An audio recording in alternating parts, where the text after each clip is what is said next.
when you Rogers, you will get the answer first, if you would please. Thank you. Yes. We've got one down here, so you can keep that one up there. Yes, Tess? I think that one's ready. Here's the question. Regardless of the Supreme Court's decision, the federal government will have an ongoing involvement in health care. In fact, I looked at some fresh numbers. If you factor in veterans benefits, if you factor in Medicare, and if you factor in Medicaid, the government, whether it's at the state level or the federal level, is involved in 50 to 60% of the health care that's being administered in this country. So it's there. We'd like for you to explain what affordable health care means to you and how you intend to implement your ideas. What does affordable health care mean to me, and how would I implement those ideas? As someone who uses the VA, Veterans Administration, which is kind of a small example of what I believe Obamacare would be, I'm very concerned. I think the government has too much involvement in health care as it is. For me, it takes too long to get an appointment. God forbid I have a serious condition and need immediate care. I believe, as you said, regardless of what the Supreme Court decision is on the mandate, that there are far better alternatives to health care. We need portability of health care. We need to be able to purchase health care across state lines. We need to be able to let small business owners like me band together with other small business owners to be able to create pools to purchase health insurance. And we need to incentivize healthy behavior. Safeway Corporation does this. They incentivize healthy behavior, and their costs are quite contained. The state of Indiana does this with their state employees. They incentivize healthy behavior. They allow their employees to manage their own health savings accounts. I believe that we all are able to manage our money and our health care decisions better than the government, and I consider it an affront to have the government involved in those health care decisions between my doctor and me, and in the financial decision-making of those health decisions. So, as a mother and a grandmother and the one charged in my family with health care decisions, I want the government out of the health care business as much as possible. Same question. I guess my statement first, I'm glad you worked out all the bugs in the building. I think small business owners, one of the worst nightmares is to have Obamacare put on us. What doesn't change, if the Supreme Court says it's not unconstitutional, we still can't afford it. Again, it takes away our very basic right as individuals and business owners to really choose what makes most sense for us. So again, let's go back to worst case scenario.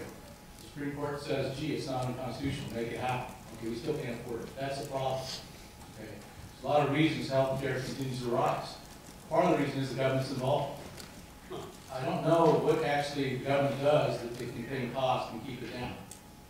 Okay, so tort reform on top of what Wendy said is probably another important part of that. But I think to fix something, you can't look at the government. You got to look at the private sector. Let the free market determine how to fix this thing, how to address health care issues. The insurance industry, same thing. Again, I go back to one very basic thing. There's not anything I can think of the government gets involved in that costs less and is more efficient. So I would say let's let the private sector and the markets determine what the costs are and how to best regulate that. Thank you.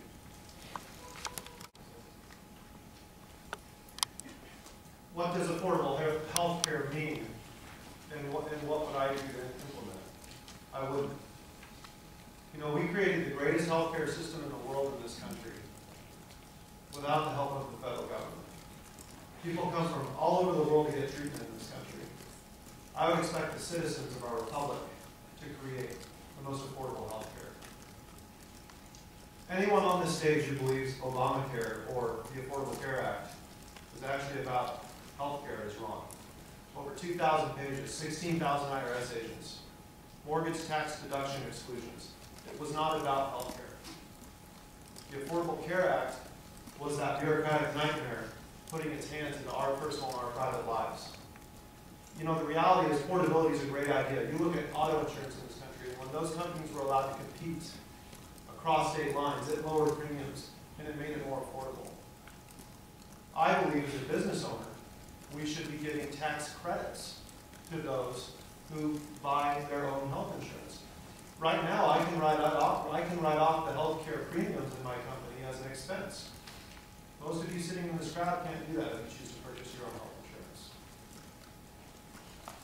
The third and final thing I'll address, because I get the privilege of speaking with a lot of doctors running for office, is malpractice tort reform. You know, we hear ideas about, well, government should do this and government should do that.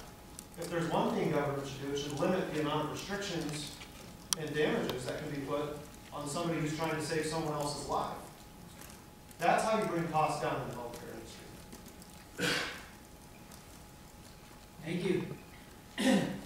I'm over here chomping at the bit.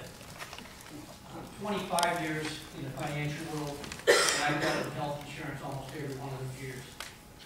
And health insurance and health care has been broken for a long time. The reason Obamacare was popular and got traction was because everyone was sick and tired of the premiums. We'll go back 30 years. And by the way, there's no way I can cover this in 2 minutes. You go on my website, JeffThompsonForCongress.com, I talk about it. There's a video on there. But let me ask all of you a question. How many of you pay for part of your health care or all of your health care? Raise your hand if you're paying for it.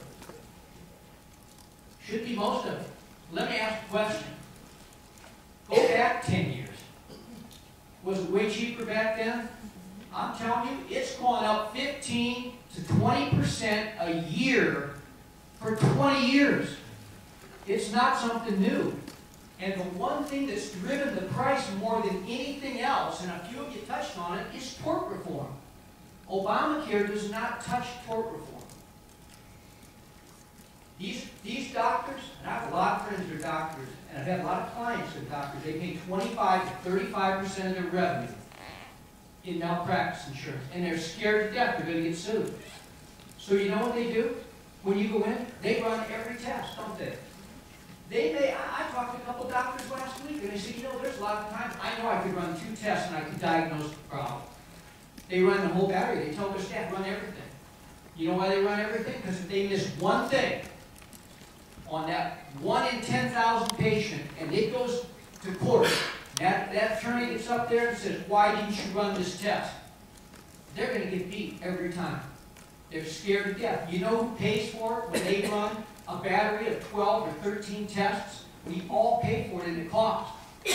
There's some things Obamacare does is right, and my red light's on, but there's some things that we have to make sure that you don't lose your health insurance when you become of age if you were sick. That's not a hard fix.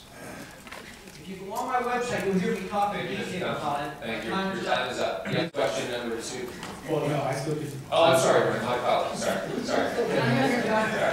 not going to give you extra time. You still only have 2 minutes. Thank you. The question was the cost. The cost will be to future generations. When Obamacare was first introduced, the CBO and nonpartisan group said that it would cost $892 billion over 10 years. They came back just recently and said that it would cost $1.76 trillion over 10 years. When Medicare was first introduced in the 1960s, they said in the 1990s it would cost $10 billion. Now it costs $110 billion. Guess who pays for it? Future generations. Never in American history have we told a small business that if you hire more than 50 employees who work more than 39 hours per week that you will be penalized. They have a choice. The choice is, look, you pay the health care coverage for your employees or you pay the penalty. The penalty is $2,000. The delta between the actual cost for the health care coverage would be $13,000, so the delta would be $11,000. People will opt. Guess who pays the delta? Future generations. Now, when we talk about health care, my wife, she was diagnosed with 3rd-stage breast cancer. And we could not afford to pay the health care coverage because I was paying more in health care coverage than most people pay in their home mortgages. But I still believe that government is not the answer. As President Ronald Reagan said, we are a nation with the government, not the other way around. And I will never forget going to the doctor's office and having the doctor say, well, take this test, take this scan, take this one, take this one. And we said, we can't afford that. And he said, well, you don't have to have this one, this one, and this one. And I said, well, then why did you prescribe it? He said, well, because I will be sued. As a lawyer, I will tell you, we need tort reform before we can talk about health care reform. And believe me, we do not want to burden future generations for a failed system that does not work. Thank you. Okay, now.